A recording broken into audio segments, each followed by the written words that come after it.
তিনটে ব্যাপার লক্ষ্য রাখতে হবে। একটা, খাওয়া নষ্ট করবেন না, যতটুকু খেতে পারবেন ততটুকুই নেবেন। বাংলায় কথা বলছি বলেই তো আমি একেবারে আপ্লুত হয়ে গেলাম। এখানে না আসলে বোঝা যাবে না।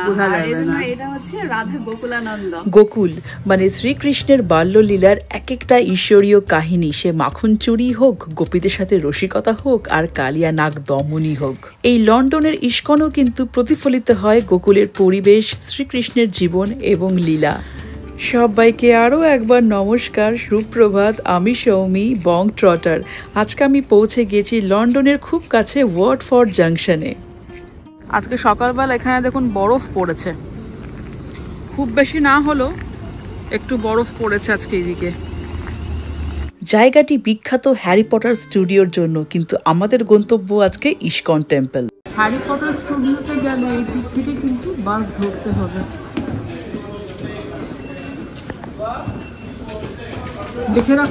দেখিয়ে রাখলাম প্ল্যাটফর্ম 1, 2, 4 and 6 যেদিকে লেখা আছে সেদিক দিয়ে কিন্তু বেরোতে হবে।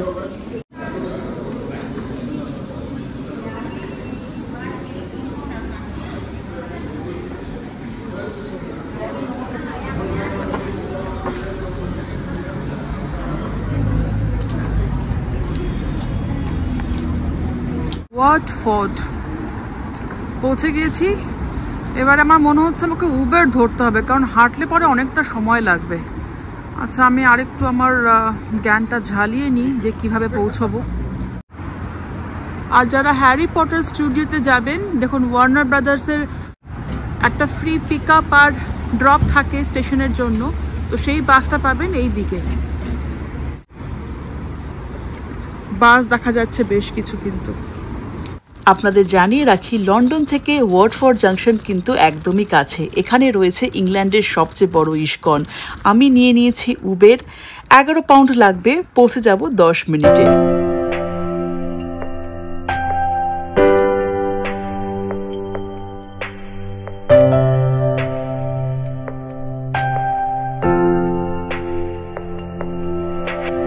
এইমাত্র পৌঁছালাম ইস্কন ভক্তি বেদান্ত ম্যানারের সামনে, চলে এসেছি প্রায়। আর প্রথমে যেটা মনে হলো, কোলাহলপূর্ণ লন্ডন শহরের কোথায় আমি চলে এসেছি। আর এই দেখুন লেখা আছে ভক্তি বেদান্ত ম্যানার। চলুন তাহলে হাঁটতে শুরু করি মন্দিরের দিকে, আর পথে যা যা পড়বে আপনাদেরকে দেখাবো, আর যতটুকু আমি জানি আপনাদের জানাবো। এখানে একটা গোশালা আছে আমি জানি, গরুদের বেশ যত্ন আত্তি হচ্ছে। এখন তো মোটামুটি জল খাওয়ারের সময়, জল খাবার খাচ্ছেন মনে হয় সবাই। বেশ একটা স্বর্গের কাছাকাছি পরিবেশ মতো মনে হচ্ছে। আমি এই জন্য একটু আগেই নেমে পড়লাম, পারলে একটু আগেই নেমে আসবেন। হ্যাঁ, যারা গাড়ি নিয়ে একদম আসবেন তাদের তো গাড়ি নিয়ে ভেতরে যে পার্কিং দেখা যাচ্ছে। আর এই দেখুন, এই দিনগুলো খেয়াল রাখতে হবে। 2025 সালে টিকিট ডেজ মানে আপনাকে গাড়ির জন্য আগেই বোধহয় টিকিট বুকিং করতে হবে। শ্রীকৃষ্ণ জন্মাষ্টমী তো এখানে মানে একটা বিশাল উৎসব। ভাবুন তো, এরকম একটা জায়গায় বসে সকালবেলা চা খাচ্ছেন। হ্যাঁ, মানে আমার মাথায় ওই খাওয়ার ব্যাপারটাই আগে চলে আসে। আপনারা অবশ্যই আপনাদের মতো ভেবে নিন, বই পড়ছেন বা প্রাণায়াম করছেন। একটা সুন্দর পার্ক দেখতে পাচ্ছি, চলুন আগে এটা ঘুরে আসি। তবে আজকে আমাদের এই ব্লগটা অবশ্যই শুরু করা উচিত শ্রীকৃষ্ণ জপের মন্ত্র দিয়ে। হরে কৃষ্ণ কৃষ্ণ কৃষ্ণ হরে হরে, হরে রাম রাম রাম হরে হরে। বলুন তো, কিছু কি ভুল বলেছি যে আমার একটা স্বর্গীয় অনুভূতি হতে শুরু করে দিয়েছে যখনই আমি এই মন্দির চত্বরে নেমেছি। দেখে মনে হচ্ছে মহাপ্রভু এবং তার শিষ্যরা শ্রীকৃষ্ণ নামে বিভোর। আমার যেটা মনে হয়, এটা কিন্তু কোনো ধর্মীয় প্রচারের ব্লগ নয়, শুধুমাত্র আমার অনুভূতি বলছি। এই যে যুগে যুগে গৌতম বুদ্ধ এসছেন, যিশু এসছেন, শ্রী চৈতন্য এসেছেন, তারা মনে হয় কোথাও বোধ করেছিলেন যে মানুষকে শৃঙ্খলা পরায়ণ রাখতে হয়তো কোথাও ধর্ম সাহায্য করবে। তবে ধর্মান্ধ হওয়াটাও কিন্তু ঠিক না, সেটা যে কোনো ধর্মের ক্ষেত্রেই বলছি। আমরা যত সহজ চিন্তা ভাবনা করব, আমাদের জীবন কিন্তু ততটাই সহজ হবে। যাই হোক, পেশায় শিক্ষিকা তো তাই একটু বেশি কথা বলে ফেলি। যেটা বলছিলাম, শ্রী চৈতন্য কিন্তু আমার মনে হয় ওনার যথেষ্ট অবদান রয়েছে এই ডিভাইন ট্যুরিজম বা ধর্মীয় ভ্রমণের ক্ষেত্রে। কারণ দেখুন, আজকে মানুষ যে মথুরা যাচ্ছে, বৃন্দাবন যাচ্ছে, সেটা শুরু কিন্তু ওনার সময় থেকেই হয়েছিল। আর এই দেখুন ঘাসের ওপরে কিন্তু বরফ লেগে রয়েছে। খুব বেশি যেহেতু বরফ পড়েনি, মানে ওই কুচি কলা পাতার রংটা কিন্তু অনেক জায়গাতেই ধরা দিয়েছে। মহাপ্রভুর জীবনের অন্যতম দিক হলো ভক্তি উৎসাহে বিভিন্ন তীর্থস্থান ভ্রমণ এবং অবশ্যই শ্রীকৃষ্ণ চেতনার প্রসার। তিনি মথুরা, বৃন্দাবন, পুরী এবং অন্যান্য পবিত্র স্থানে তীর্থযাত্রা করেছিলেন, যা পরবর্তীকালে ধর্মীয় পর্যটনের ওপরে উল্লেখযোগ্য প্রভাব ফেলে। মনে হচ্ছে যেন বৃন্দাবনে চলে এসেছি। সত্যি যেন শ্রীকৃষ্ণ দাঁড়িয়ে আছে সামনে, এক মনে বাঁশি বাজিয়ে যাচ্ছেন। কখনো আপনাদের সুযোগ হয় অবশ্যই এখানে আসবেন। আমি কিন্তু কোনো জায়গা নিয়ে এতবার করে বলি না যে আসবেন আসবেন, আমি বলি আপনাদের দেখিয়ে দিচ্ছি, সম্ভব হলে আপনারা আসবেন। কিন্তু এখানে যদি আপনারা কাছাকাছি আসেন অবশ্যই আসবেন, মনের পরিবেশই পাল্টে যাবে। কারণ এখানকার পরিবেশই সেই রকম, যত রকমের চিন্তা ভাবনা সমস্ত কিছু মন থেকে দূর হয়ে যাবে।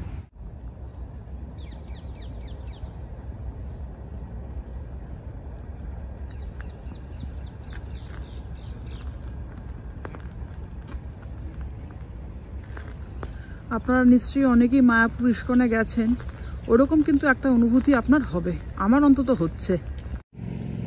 এই দেখুন এখানে একটা গ্রিন হাউস রয়েছে, এটাও কিন্তু একটা দুর্দান্ত ব্যাপার। তুলসী গাছ রয়েছে ভেতরে।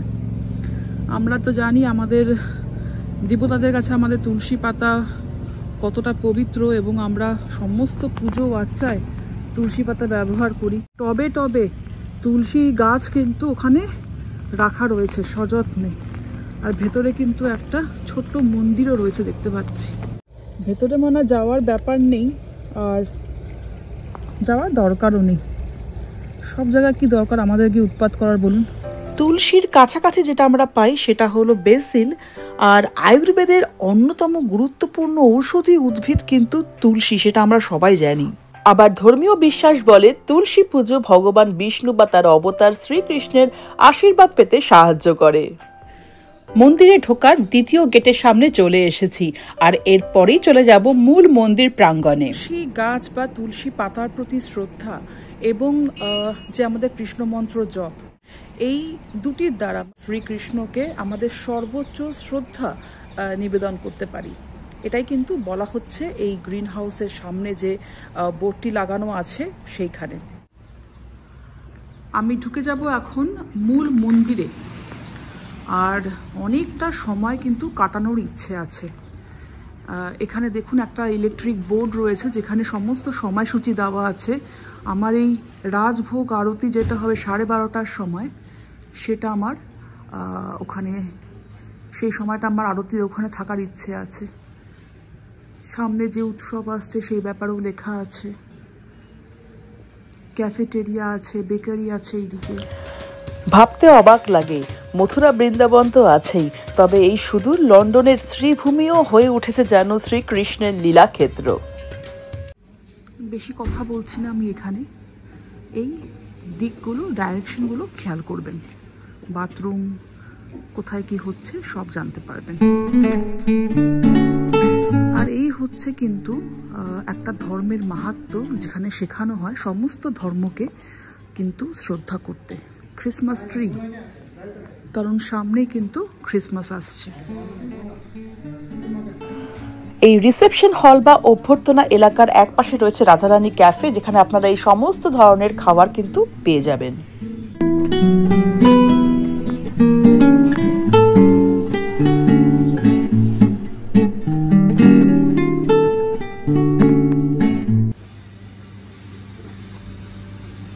এই সমস্ত তথ্য আপনারা ওয়েবসাইট থেকেই পেয়ে যাবেন।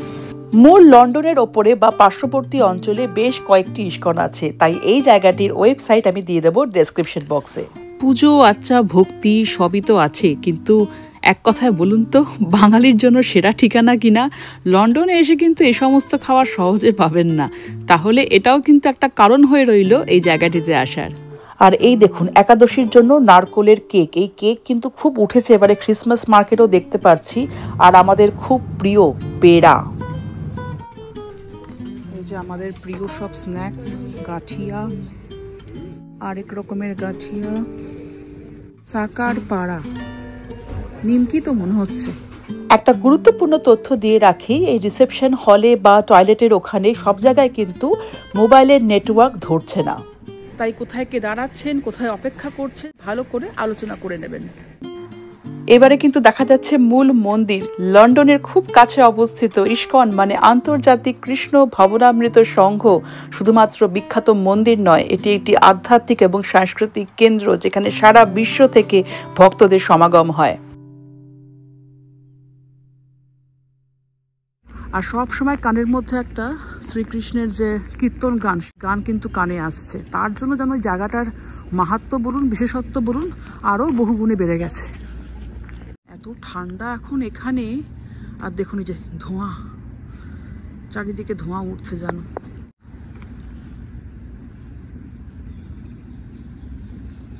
লন্ডনে শ্রীকৃষ্ণের এই লীলাভূমি আপনাদের কেমন লাগছে অবশ্যই আমাকে জানাবেন কমেন্ট বক্সে আপনাদের মন্তব্য লিখে। এখনও আমাদের অনেক কিছু দেখা বাকি, এখনও অনেক কিছু আমাদের ঘোরা বাকি। ভোগের সময়টাও আমি জেনে নিয়েছি, 12:30টার সময় ভোগ আরতি আছে, সেখানে অংশগ্রহণ করব। তারপরে 1:15 থেকে দুপুর 2টো পর্যন্ত সোম থেকে শুক্র কিন্তু এখানে ভোগ দেওয়া হয়। রবিবার দিন দুবেলাই ভোগ দেওয়া হয়, দুপুর 12টা থেকে দুপুর 2টো পর্যন্ত, আবার সন্ধ্যেবেলায় 6টা থেকে 8টা পর্যন্ত। মনে রাখতে হবে শনিবার দিন কিন্তু কোনো ভোগ প্রসাদ দেওয়া হয় না। অদ্ভুত সুন্দর লাগছে, অদ্ভুত। আমার যাওয়ার মতো ইচ্ছে নেই জায়গা ছেড়ে। চারিদিকের পরিবেশটা, এই জায়গা ছেড়ে যাওয়া কিন্তু চারটিখানি কথা না।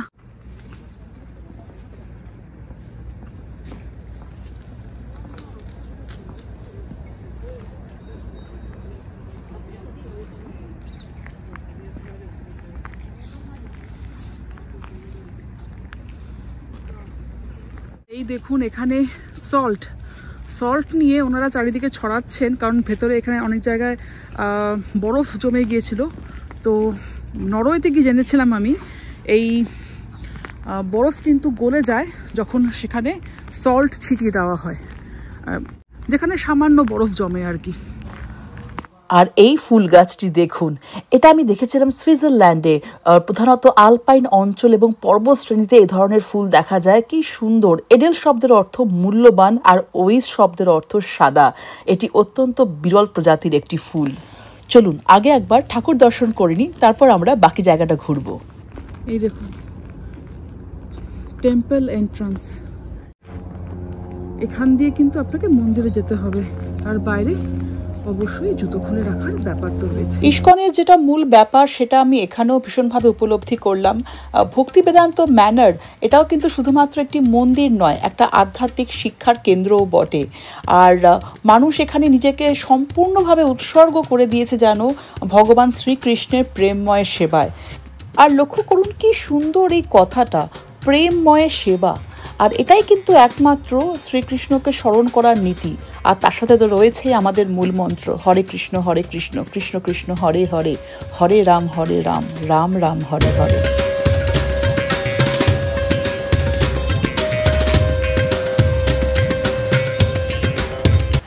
এখানে রাধা গোকুলানন্দ এবং শ্রীল প্রভুপাদ মানে ইস্কনের প্রতিষ্ঠাতা আচার্য, ওনারও কিন্তু দেখছি বিগ্রহ পুজো করা হয়। প্রসাদটা দিলেন আমাকে, স্ট্রবেরি ফ্লেভারের নারকোলের নাড়ু। ঠাকুর প্রণাম করে প্রসাদ খেয়ে এবারে মনে হলো একটু ভালো মন্দ কিছু খাওয়া যেতেই পারে। তাছাড়াও সকাল সকাল রাধারানী ক্যাফেতে যা মেনু দেখে এসেছি, সেই হাতছানি কি এড়ানো যায় বলুন, বাঙালি মানুষ বলে কথা। আর আমি কচুরি কিনলাম, কি অপূর্ব খেতে, কি বলবো আপনাদেরকে। এই দেখুন ভেতরে পুরো কড়াইশুঁটির পুর, একদম গরম আর দুর্দান্ত। 2 পাউন্ডে এরকম 3টে। অনেকদিন পরে ইংল্যান্ডে মানে সবজি মামা তার একদম প্রখর তেজ ছড়িয়ে দিচ্ছে। তো বলতে হবে খুব ভালো দিনে এসেছি, আবার বরফের ছিটিও রয়েছে চারিদিকে, তার জন্য আরও একটা স্বর্গীয় সৌন্দর্য যেটা আমরা দেখতে পাচ্ছি, উপলব্ধি করতে পারছি। জানি না কত দূর আপনাদের পর্যন্ত পৌঁছাতে পারছি আমার অনুভূতিটাকে নিয়ে, কিন্তু চেষ্টা করছি সেটা। আর আরেকটা কথা বলবার, এখানে দেখলেন সানডে স্কুল এগুলো রয়েছে। ইস্কনের কিন্তু স্কুলও রয়েছে, প্রাইমারি স্কুল, যেখানে বাচ্চারা পড়াশোনা করতে পারে গিয়ে, যেটাকে গুরুকুল বলা হয়। ধানের ভোগে এবার একটুখানি টাইট দেওয়ার সময় বলতে হবে ঝামেলা করলে কিন্তু গুরুকুল, একদম কঠিন শৃঙ্খলার মধ্যে বড় হবে, বাবা মার প্যাম্পারিং থাকবে না। যদিও আমরা প্যাম্পারিং আর ডিসিপ্লিন দুটোকে ব্যালেন্স করার চেষ্টা করি, কিন্তু আমরা তো কেউই একেবারে পারফেক্ট নই। জানি না কতটা করতে কি পারছি, চেষ্টা করছি যাতে অন্তত মানুষ হিসেবে ভালো হয়, সেই চেষ্টা তো চিরকালই থাকবে। এই জায়গাটিকে বলতে পারেন মেডিটেশন করবার জন্য আদর্শ জায়গা। নিজের সাথে খুব সহজেই নিবিড় যোগাযোগ স্থাপন করতে পারবেন। আপনাদের বারবার বলছি না, একটা অন্যরকম যেন স্বর্গীয় অনুভূতি হচ্ছে। একবার দেখুন চারিদিকটা, ওইদিকে একটা পুকুর আছে, ওখানে যাব। তার আগে একটু এই দিকটা ঘুরে নিই, কাশ ফুল দেখতে পাচ্ছি। আর চারিদিকের পরিবেশটা দেখুন, একটা শান্ত, স্নিগ্ধ, মনোমুগ্ধকর পরিবেশ ধরে রাখার জন্য একটা যে পরিবেশ সচেতনতা, সেটাও কিন্তু এখানে তৈরি করা হয়েছে, যা প্রচণ্ডভাবে মানসিক শান্তি প্রদান করে। সাবধানে কিন্তু, দেখেছেন তো জল জমে রয়েছে, ঠিক আছে। মোটামুটি ইংল্যান্ডের নবদ্বীপ ভার্সনে আপনি আছেন, একটু কাদা জল না থাকলে পরে তো মনটাই খারাপ হয়ে যাবে। এই দেখুন কাশ ফুল।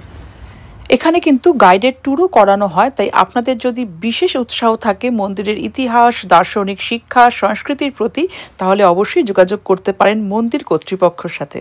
এখানে সর্বত্রই কিন্তু হরে কৃষ্ণ।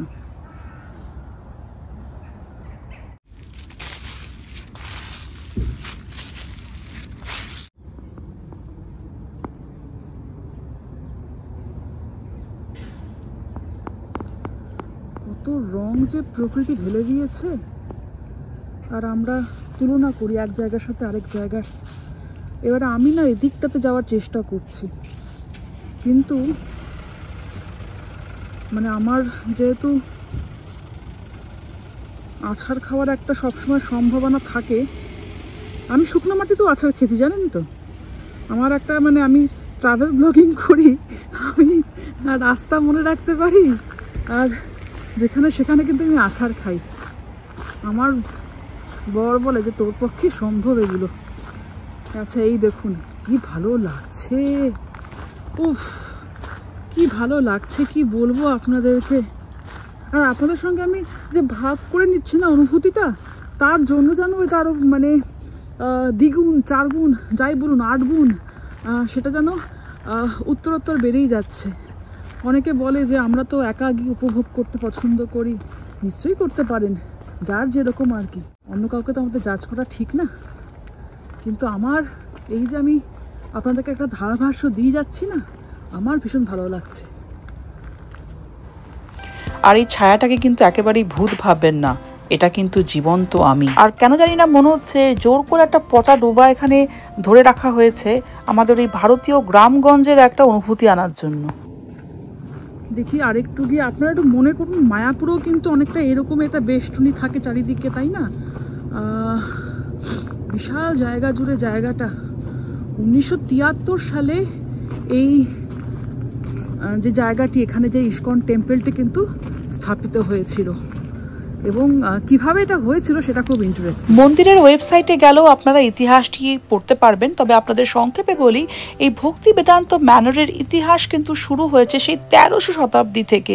বিভিন্ন সময়ে হস্তান্তর হয়েছে এই জমিটি, এই জায়গাটি, বাড়িটিকে, এই যে কৃষ্ণ ভবনটি দেখলেন, সেই বাড়িটিকে ভাঙা হয়েছে, গড়া হয়েছে, কখনো জর্জিয়ান স্টাইলে তৈরি হয়েছে, কখনো মক টিউডর স্টাইলে তৈরি হয়েছে। শুধু থাকার জন্য না, দ্বিতীয় বিশ্বযুদ্ধের সময় অফিসারদের মেস এবং হাসপাতাল হিসেবেও কিন্তু এই জায়গাটি ব্যবহৃত হয়েছিল।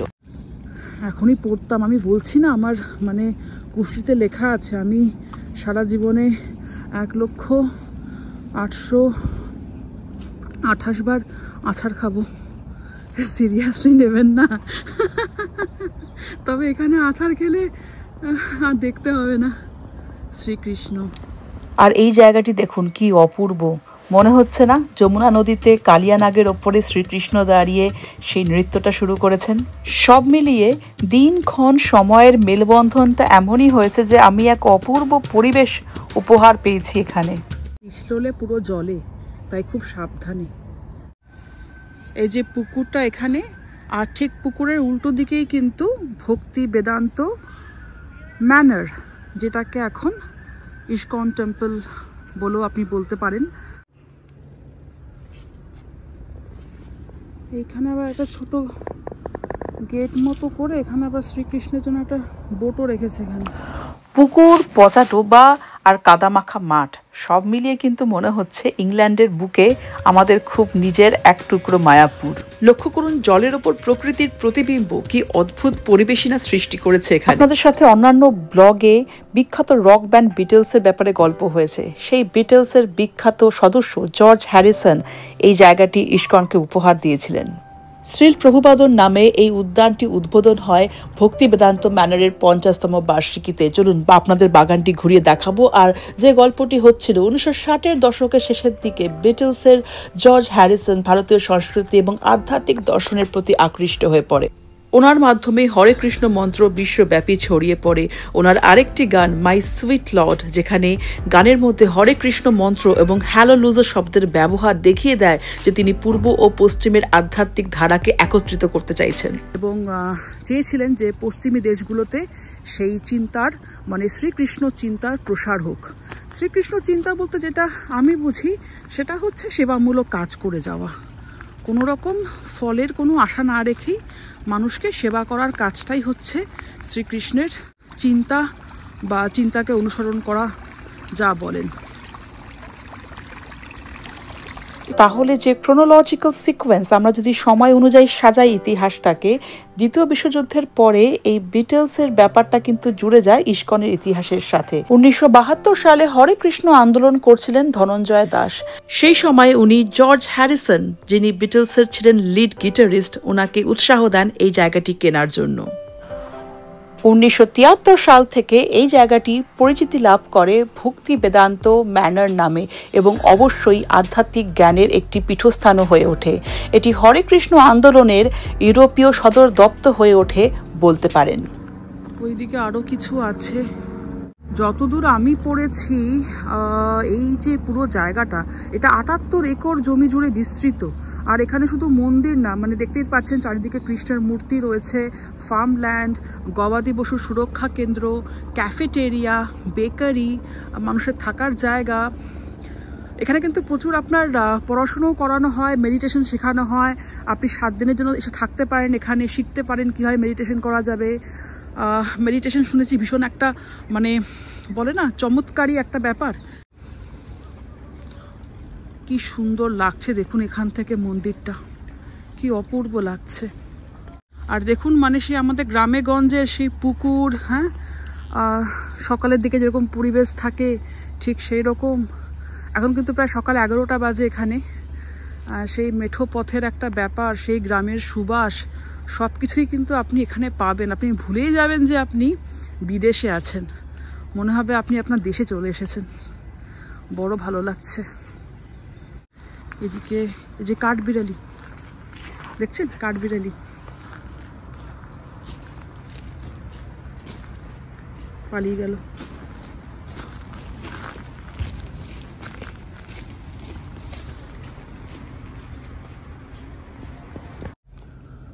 অনেকেই পাশ দিয়ে হেঁটে যাচ্ছেন, সবাই কৃষ্ণ নাম জপ করতে করতে হেঁটে যাচ্ছেন।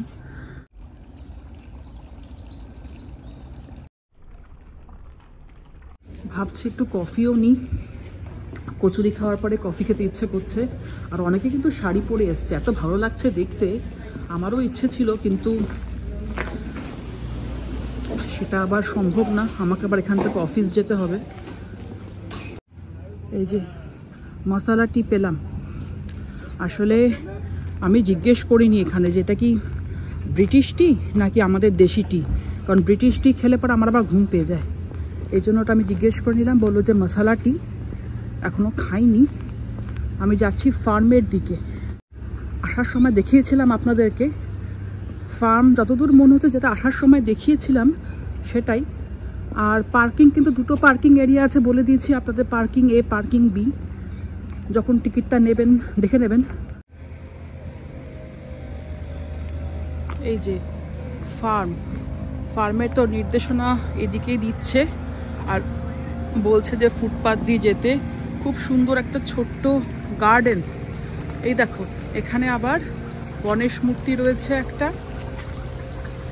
আর এইখানে বুদ্ধম শরণম গচ্ছামি, বুদ্ধদেব যিনি বোধহয় আরেকজন, যিনি শান্তির প্রচারে নিজেকে পুরোপুরি উৎসর্গ করেছিলেন। আমার মনে হয় রামকৃষ্ণের যে মার বাণী, যত মত তত পথ, যেটা নিয়ে অমোঘলীলা প্রভু একটু ঝামেলা করলেন।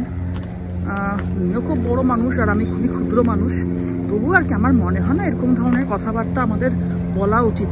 রামকৃষ্ণদেব, স্বামী বিবেকানন্দ আমাদের যে পথ দেখিয়েছেন, আমি যদি এটা ভাবি যে সবার উপরে মানুষ সত্য, তাহার উপরে নাই, তারপরে কিন্তু আপনার কোনোদিনই আরেকটা মানুষ যে ধর্ম থেকেই আসুক, যে দেশ থেকেই আসুক, তার যাই বর্ণ হোক, পরিচয় হোক, আপনি কিন্তু অত কিছু ভাববেনই না।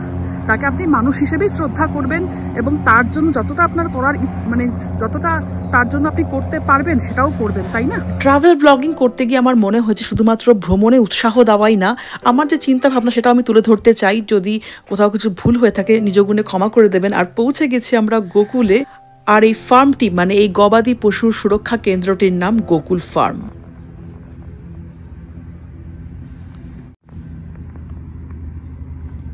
আমি চাটা শেষ করে ঢুকবো গোকুলে। তো তোমাদেরকে একটা কথা বলি যে অল্প বয়সী হও, মাঝবয়সী হও, যে কোনো বয়সী হও, যদি সম্ভব হয় এখানে এসে একটু থেকে যদি মেডিটেশনটাকে রপ্ত করে নিতে পারো। তোমরা যারা অল্প বয়সী আছো, তোমরা হয়তো এখনো জীবনটাকে সেইভাবে দেখোনি, কিন্তু হয়তো ক্যারিয়ার স্ট্রেস আছে, বিভিন্ন রকম সম্পর্কের স্ট্রেসও থাকতে পারে। তো সেইগুলো কিন্তু তোমরা খুব ভালো মতো করে, কারণ স্ট্রেসের খুব খারাপ পরিণাম হতে পারে, সবাই নিতে পারে না, কিছু কিছু ব্যাপার জীবনে সত্যি নেওয়া যায় না। আর ইমোশনটা আমাদের মধ্যে আছে, তো অনুভূতিটা আছে, আর মানুষ বলেই সেই অনুভূতিটা থাকার কথা।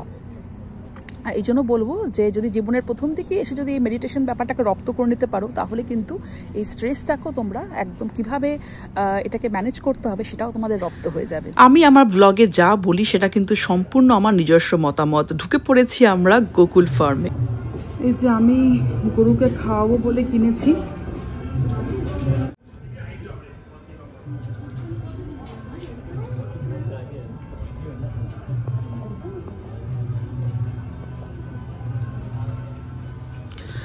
আমার হাতে খাওয়ার দেখা মাত্রই আমার বন্ধুটি ছুটে আসলো, সঙ্গে সঙ্গে খেয়েও নিল।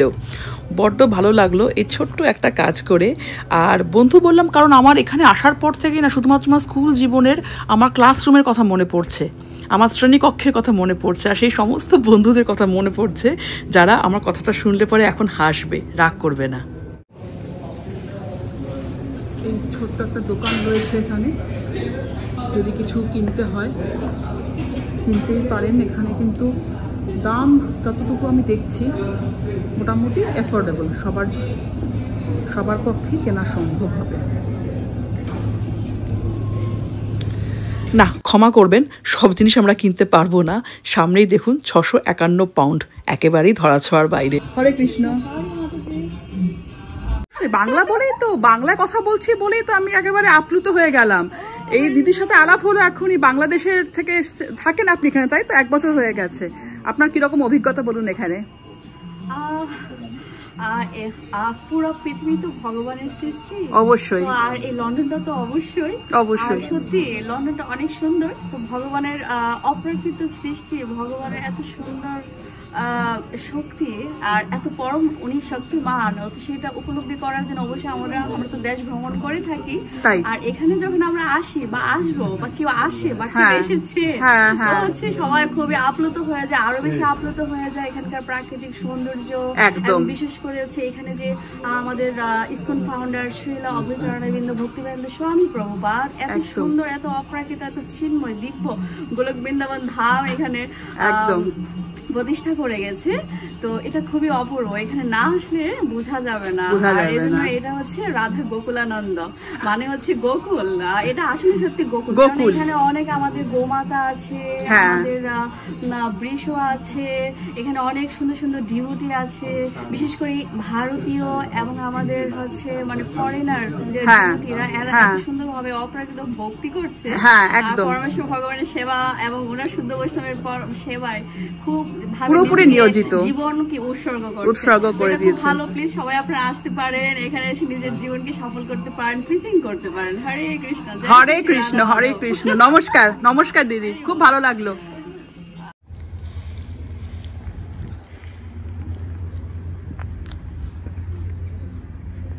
খুব সুন্দর করে দিদি বললেন ওনার অনুভূতির কথা, আপনাদের সবাইকে আমন্ত্রণ জানালেন।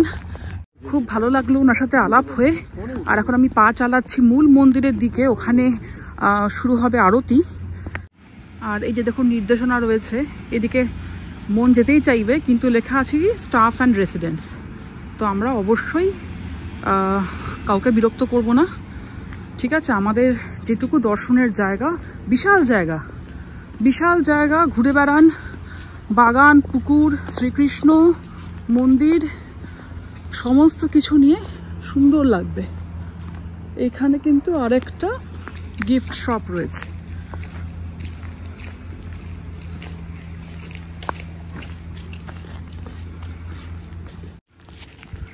ওই গিফট শপে আর ঢুকলাম না, অতটা সময়ও হাতে নেই। চলে এসছি, যে মন্দিরের কাছে চলে এসছি, মন্দিরের ভেতরে চলে যাই এবারে।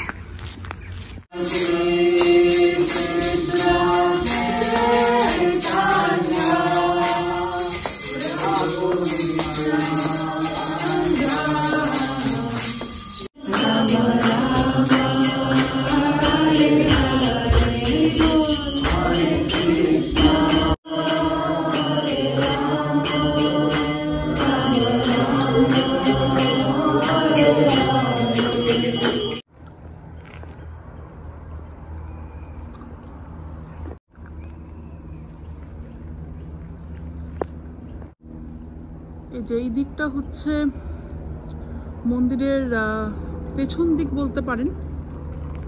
এই দিক দিয়েও একটা হাঁটার জায়গা রয়েছে। সব জায়গায় নির্দেশনা দেওয়া আছে, অসুবিধে হবে না। গীতা ওয়াক বলে লেখা আছে। আমি আরতি শেষে বেরিয়ে আসলাম। দুপুর 1:15 থেকে ভোগ প্রসাদ বিতরণ হবে, সেখানে যাব আবার। আর ভালো করে ঘুরে দেখতে হাতে অবশ্যই 3.5 থেকে 4 ঘন্টা নিয়ে আসবেন। না, সময় চলে যাচ্ছে, আর আমার সত্যি কথা বলতে কি যাওয়ার একদমই ইচ্ছে নেই। এই যে গীতা ওয়াক এই দিকটাতে বলছে, আর জর্জ হ্যারিসন গার্ডেন হচ্ছে এই দিকটা।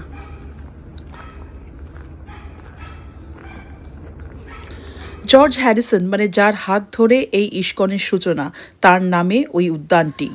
আর ঠিক এই জায়গা থেকে আমি শুরু করলাম আমার গীতা ওয়াক। গীতা ওয়াক বলতে এখানে বলা হচ্ছে একটা সার্কুলার মেডিটেশন ওয়াক। যতদূর মনে হয় এই বৃত্তাকার হাঁটার উদ্দেশ্য ভগবদ্গীতার শিক্ষাকে সাধারণ মানুষের কাছে সহজে উপস্থাপনা করা। এই বৃত্তাকার হাঁটার মধ্যে দিয়ে আমরা সেই সময়টা পাবো যে সময় আমরা চিন্তা করব যে ভগবদ্গীতার মাধ্যমে আমরা কি জেনেছি, তার কি সারমর্ম এবং তার কি প্রতিফলন আমাদের জীবনে। আর বোধ হয় কোনো না কোনোভাবে সেই চিন্তাভাবনা আমাদের আধ্যাত্মিক এবং শারীরিক উভয় দিক থেকে একটা সুস্থতা প্রদান করবে।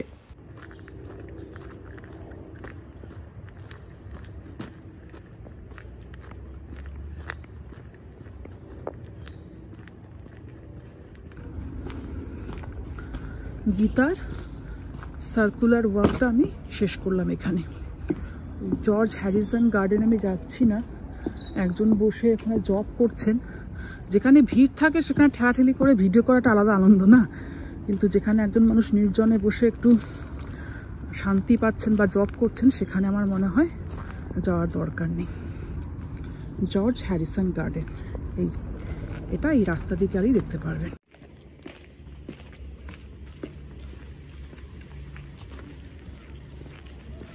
এই দেখুন লেখা আছে এখানে প্রসাদম। তো এইখানে গিয়ে মনে হচ্ছে লাইন দিতে হবে। ঠিক 1:15 একজন এসে গেট খুলে দিলেন, আর আমরা প্রবেশ করলাম আস্তে আস্তে ভেতরে। প্রায় 70-80 জনের লাইন পড়ে গিয়েছিল। হাত ধোয়ার জায়গা রয়েছে, আর ভেতরে দেখুন কি সুন্দর ছড়িয়ে ছিটিয়ে বসার ব্যবস্থা। অনেক নেপালি মানুষকে দেখলাম, পরিচয় হলো, জানেন, ভীষণ ভালো লাগলো। আমরা জানি নেপাল মূলত হিন্দু ধর্মের দেশ এবং কৃষ্ণ ভক্তি ওখানেও একটা প্রাচীন প্রথা। আর আমার মতনই ওনারাও এখানকার খোঁজ পেয়ে নিশ্চয়ই এসছেন। যে এটা হচ্ছে মহাপ্রসাদ।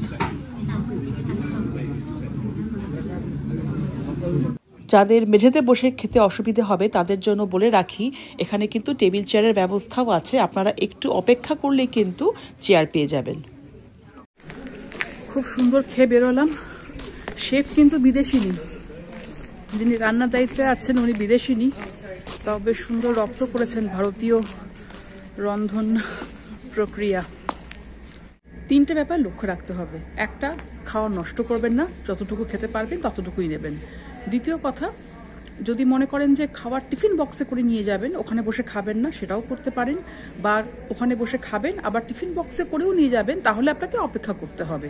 আর তৃতীয় ব্যাপার হচ্ছে, অনেকটা জায়গা বসে খেতে পারবেন, কিন্তু অনেকেরই তো মেঝেতে বসে খেতে অসুবিধে হয়, তার জন্য কিন্তু চেয়ার টেবিলও রাখা আছে। এই যে এটা হচ্ছে ধানিরিভুর জায়গা, এখানে এদেরকে আনলে আর সহজে এই জায়গা ছেড়ে তারা যাবে না। আজকে তাহলে আসছি, তবে চলে যাওয়ার আগে আপনাদের সবার তরফ থেকে ওয়াটফোর্ডের এই ইস্কন মন্দিরের কর্তৃপক্ষকে আমি জানাই আন্তরিক ধন্যবাদ, এইভাবে আমাদের সংস্কৃতিকে তুলে ধরার জন্য। আপনারা সবাই খুব ভালো থাকবেন। নমস্কার।